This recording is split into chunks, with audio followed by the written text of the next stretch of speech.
도요토미 히데요시는 하급 무사 출신으로 끝없이 신분 상승에 집착했고 권력의 정점에 오른 뒤에는 측근 중심의 인사를 일삼으며 누구도 믿지 못했던 히스테릭한 인물이었습니다. 그리고 가진 것에 만족하지 못하며 천하인을 자처하며 침략까지 일삼았던 사람입니다. 그런 인물과 닮은 사람은 다른 곳에 있습니다.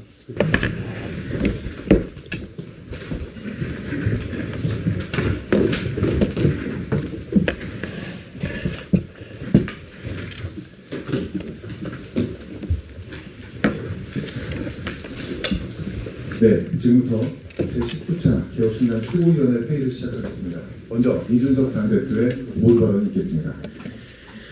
예, 국감이 시작되었습니다. 같은 날 국감에서 이루어진 두 사건에 대해 민주당이 보인 태도는 정말 상반됐습니다. 납득하기 어렵습니다. 어제 과방위에서는 AI 합성 시연을 문제 삼아 정회를 요구하더니 법사위에서는 대법원장을 조롱하는 합성 이미지는 사실상 묵인했습니다. 어제 세종시에서 있었던 국회 과방위 국정감사장에서는 AI 생성 가짜뉴스를 두고 경론이 벌어졌습니다. 야당 의원들은 KBS 박장범 사장과 배경훈 과기정보통부 부총리의 모습을 AI로 합성한 영상을 시연하며 가짜뉴스 생성의 위험함을 강조했습니다.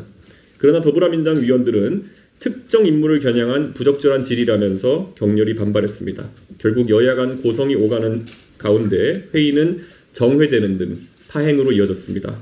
그런데 같은 시각 국회 법제사법위원회 대법원 국정감사장에서는 충격적인 장면이 벌어졌습니다. 민주당이 비례위성정당으로 국회에 입성시킨 최혁진 의원이 조이대 대법원장의 얼굴을 임진왜란을 일으킨 도요토미 히데요시에 합성한 조요토미 히데요시 이미지를 들어보이며 대한민국 대법원을 일본의 대법원으로 만들려는 전략적 선택이라고 발언한 것입니다. 그러나 민주당 의원들은 이 같은 모욕적 행위에 대해서 별다른 제지를 하지 않았고 조이대 대법원장에 대한 노골적인 조롱은 그대로 이어졌습니다. 도요토미 히데요시에 비유하려면 조이대 대법원장의 행보 속에 닮은 점이 있어야 합니다. 도요토미 히데요시는 하급 무사 출신으로 끝없이 신분 상승에 집착했고 권력의 정점에 오른 뒤에는 측근 중심의 인사를 일삼으며 누구도 믿지 못했던 히스테릭한 인물이었습니다. 그리고 가진 것에 만족하지 못하며 천하인을 자처하며 침략까지 일삼았던 사람입니다. 그런 인물과 닮은 사람은 다른 곳에 있습니다. 민주당과 이재명 대통령이 집권 여당이 되었으면서도 끝없이 더 많은 권력을 추구하고 자신을 따르지 않는 사람은 모두 의심하는 태도는 바로 도요토미 히데요시가 꿈꾸던 천하인의 욕망과 닮아 있습니다. 천하인이란 일본을 넘어 조선과 중국까지 손아귀에 넣겠다는 과대망상에서 비롯된 개념이었습니다. 행정부와 입법부를 장악했으니 사법부까지 손에 넣겠다는 생각이야말로 끝없는 그 천하인의 덜 떨어진 꿈과 다르지 않습니다.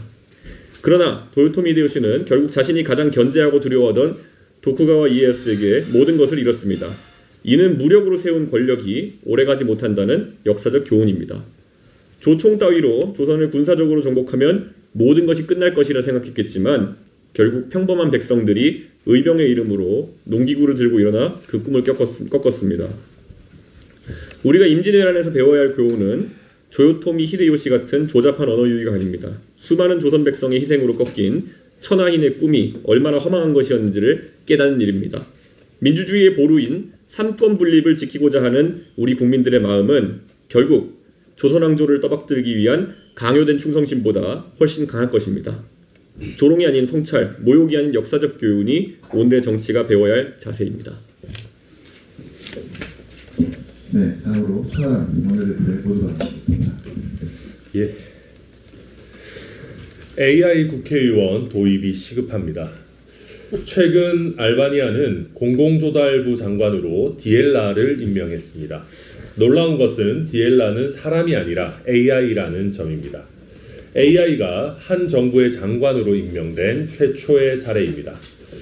사법부의 수장을 조리돌림하는 난장판 법사위를 보면서 AI 법사위원장이 최소한 추미애 법사위원장보다는 낫겠다는 생각을 했습니다. AI는 최소한 삼권 분립을 파괴하는 행태를 하거나 받은 자료를 여당만 보는 불공정한 행위를 하진 않을 것이니 말입니다.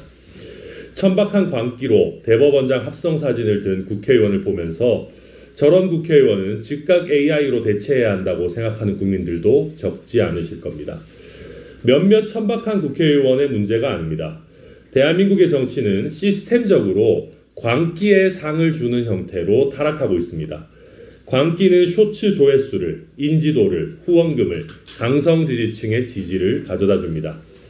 미친 척하고 세게 지를수록 다음 지방선거에서 최소한 광역단체장 후보가 될 확률이 높아지는 것은 사실입니다. 정치인 입장에서 광기의 길, 강성의 길을 선택하지 않을 이유가 없습니다.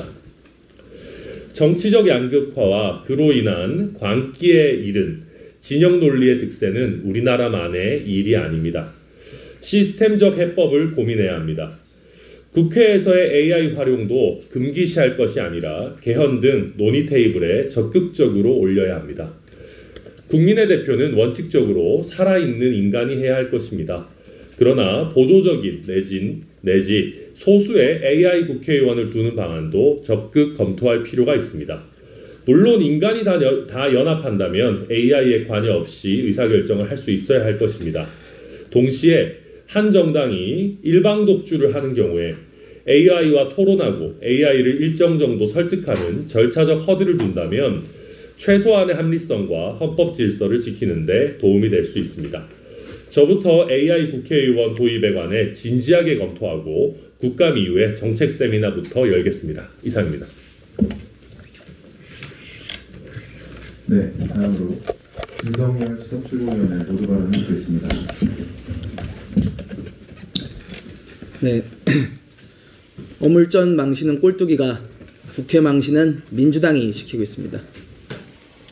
어제 조희대 대법원장을 이석하지 못하게 하고 민주당과 그 아류들이 저지른 만행은 우리 정치사의 흑역사로 남을 것입니다. 진행 중인 재판에 관여하지 못하도록 국회법에 분명히 명시가 되어 있습니다. 그런데 법을 만드는 곳에서 앞장서서 법을 어겼습니다. 그렇게 불법 국감을 자행하고는 기껏 무엇을 했습니까? 조요토미 히데요시라는 조롱과 모욕으로 사법부를 조리돌림하였습니다. 창피하고 부끄러움을 넘어 분노를 느낍니다. 자신하던 녹취록은 어디 있고 식사를 같이 했다던 사람들은 도대체 어디 있습니까? 막상 근거가 하나도 없으니 탄핵은 못하고 이렇게 막장 국회를 만들고 있는 거 아닙니까? 민주당이 요구합니다. 불법적 국정감사를 강행하여 삼권 분립을 흔들고 민주주의를 유린하는 추미애 법사위원장을 즉각 사퇴시키십시오. 진행 중인 재판에 압력을 가하는 부당한 행위와 의도가 너무나 뻔한 대법관 증언 시도도 당장 그만두십시오. 부디 국민 두려운 줄을 알기 바랍니다.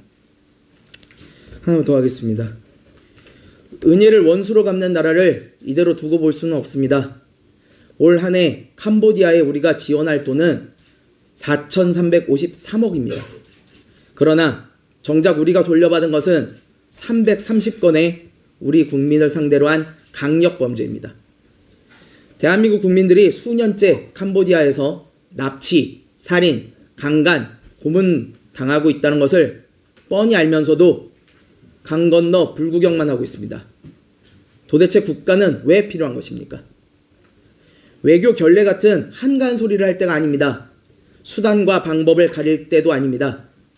여행 금지 국가로 격상하고 ODA 원조 환수하고 군대 투입까지 할 수 있는 모든 것을 고려하십시오. 그래서 대한민국 국민을 즉시 구해오시기 바랍니다. 우리가 대통령에게 진정 바라는 것은 어색한 예능감과 CF 출연이 아니라 국민을 보호하겠다는 무거운 책임감과 사명감임을 명심하시기 바랍니다. 이상입니다. 네, 다음으로 주의삭 최고위원의 모두 발언이 있겠습니다. 예, 주의삭 최고위원입니다. 입헌 군주제란 군주의 권력이 헌법에 의해 제한되는 정치체제입니다. 그리고 대한민국은 입헌 민주제 국가죠. 민주적으로 선출된 권력이라 할지라도 헌법과 법률의 테두리 안에서 통제되어야 하는 체제입니다. 아무리 선거를 통해 다수의 지지를 받았다 하더라도 또 다수의 권력을 갖고 있다 하더라도 그 권력은 결코 헌법 위에 설 수 없습니다. 그 최소한의 제한과 통제 장치이자 민주주의의 마지막 보루가 바로 사법부입니다. 그런데 요즘 민주당의 사법부 흔들기가 도를 넘고 있습니다.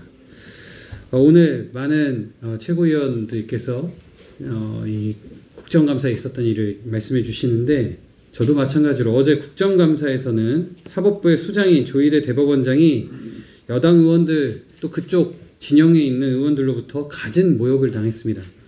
이는 단순한 국감 풍경이 아니라 헌법 질서를 흔드는 진짜 위험한 행태입니다. 이재명 대통령과 민주당이 콜라보되어 이젠 대한민국 전체를 어제 국감장 마냥 난장판으로 만들고 있습니다. 22대 국회 임기가 아직 2년 7개월이나 남았습니다. 이 긴 시간 동안 더 이상 나라가 무너지지 않기를 바라는 마음으로 금식기도라도 해야 할 지경입니다. 이들의 고삐를 잡으려면 내년 지방선거에서 상당한 충격이 필요하다고 생각합니다. 내년 지방선거에서 개혁신당은 좋은 후보를 내겠습니다. 국민이 투표하고 싶어지는 정당, 대안이 되는 정당이 되겠습니다. 깨끗한 인물 공천하고 재치 있는 선거운동으로 민주당이 독점하려던 지방의회 의석을 예를 들어 2석이었다면 그 중에 1석이든 또 빵석으로든 만들어내겠습니다. 그렇게 국민이 지방선거에서 민주당에 들 회초리가 되도록 개혁신당에 앞장서도록 하겠습니다. 이 와중에 또 조국혁신당의 조국 비상대책위원장이 부모 네트워크를 활용해 자식에게 인턴 기회를 주고 또 공정성 논란을 일으킨 데에 대해 국민께 사과드린다고 밝혔습니다. 그 말 반만 맞습니다. 조 위원장은 단지 기회를 준 부모가 아니고 업무방해, 위계 공무집행 방해, 위조 공문서 행사, 허위 작성 공문서 행사, 위조 사문서 행사, 청탁금지법 위반, 직권남용 등 7개 혐의로 유죄 판결을 받아 징역 2년과 추징금 600만 원을 선고받은 범죄자입니다. 그건 단순한 기회 제공이 아니라 범죄를 저질러 만든 기회였습니다. 조 위원장님, 말은 똑바로 하십시다. 네, 다음으로 김정철 최고위원의 모두발언을 듣겠습니다. 김정철 최고위원입니다. 지금 대한민국의 사정 시스템이 다시 권력의 도구로 전락하고 있습니다. 최근 이재명 대통령께서 마약 세관 사건에 대해서 임은정 검사장과 백혜련 경정에게 직접 수사를 하라고 했다는 보도를 봤습니다. 이는 가히 충격적입니다. 도대체 최상병 특검은 왜 하는 겁니까? 최상병 특검은 윤 대통령이 수사 외압을 했다는 이유로 수사를 하고 있는 겁니다. 그런데 마약 세관 사건도 수사 외압이 본질인 사건입니다. 그런데 지금 이 대통령께서는 수사 외압 사건을 수사하라고 수사 외압을 넣고 계신 겁니다. 이 대통령의 이러한 수사 지시는 헌법 제7조가 천명한 공무원의 정치적 중립 원칙을 정면으로 위반한 행위이며 형사소송법, 검찰청법이 정한 수사지휘체계의 근간을 흔드는 위헌적 행위입니다.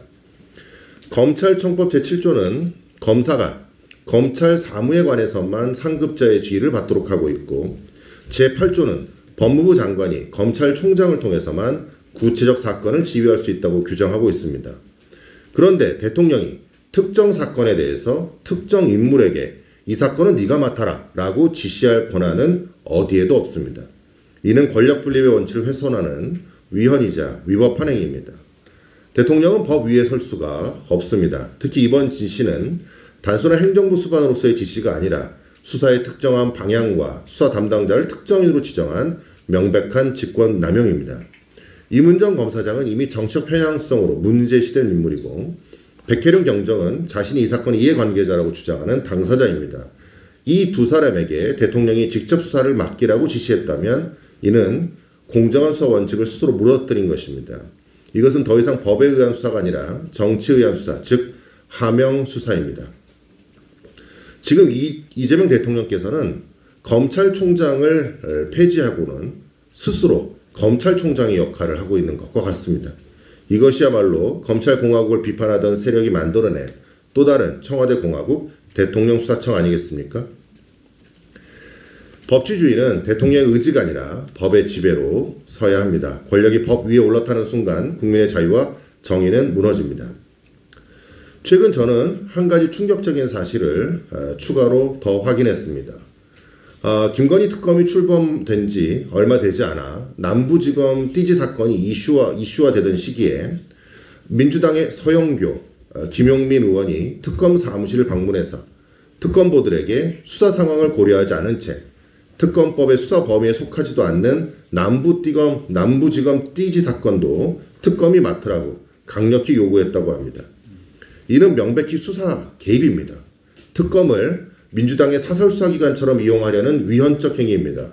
법률로 임명된 특검에게 국회의원이 수사 방향을 요구하고 특검법의 수사 범위에 속하지 아니하는 사안에 대해서까지 특검에 대해서 수사를 강력히 요구하는 것은 입법부의 월권이자 직권남용입니다. 두 의원은 왜 특검을 방문했는지 이것을 철저히 밝혀야 할 것입니다. 국민 여러분, 정의는 선택적이어서는 안 됩니다. 불의보다 더 나쁜 것이 바로 선택적 정의입니다. 법 앞에는 누구도 예외가 없습니다. 다시 한번 개혁신당은 강력히 규탄합니다. 하명 수사를 즉각 중단하십시오. 더 이상 검찰과 경찰을 권력의 복수의 도구로 삼지 마시기 바랍니다. 이상입니다.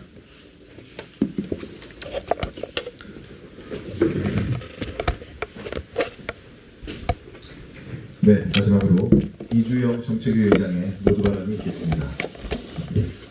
이주영입니다. 이재명 정부의 첫 국정감사가 시작되었습니다. 첫날부터 아수라장입니다. 견제되지 않는 오만한 권력은 국회의 질서와 격을 무너뜨리는 것으로도 모자라 삼권 분립의 원칙마저 허물고 있습니다. 몽테스키웨는 법의 정신을 통해 권력의 남용을 막기 위해서는 권력이 권력을 멈추게 해야 한다고 했습니다. 삼권의 무게추가 균등하게 존중받아 서로를 감시하도록 하는 것, 이것이야말로 개인의 자유와 존엄이 수호되는 올바른 방식, 진정한 민주주의가 작동하는 방식입니다. 견제는 불신이 아니라 책임의 또 다른 이름입니다. 비판은 대립이 아니라 정책을 바로잡는 과정입니다. 우리는 나아가 비판 속에서도 대안을 제시하고 대립 속에서도 더 나은 내일을 만들어내야 합니다. 그것이 바로 우리 국민들이 국회에 기대하는 지성적 정치의 모습일 겁니다. 그러니 저희는 권력을 향한 감시의 눈을 잃지 않되 국민을 위한 협치의 손 또한 잊지 않겠습니다. 사법부를 신뢰하듯 행정부를 존중하고 야당의 역할에 최선을 다하는 만큼 여당의 애로에도 이해를 기울이겠습니다. 합리적 견제가 이끄는 균형과 발전의 정치, 바로 이곳 개혁신당에서 시작됩니다. 이상입니다. 네, 이것으로 개혁신당 공개회의를 마치고 곧바로 비공개 회의는 없고요. 국정감사 현판식으로 이동하겠습니다. 의원님들께서 이동해 주시면 저희도 곧바로 심사 시작하도록 하겠습니다.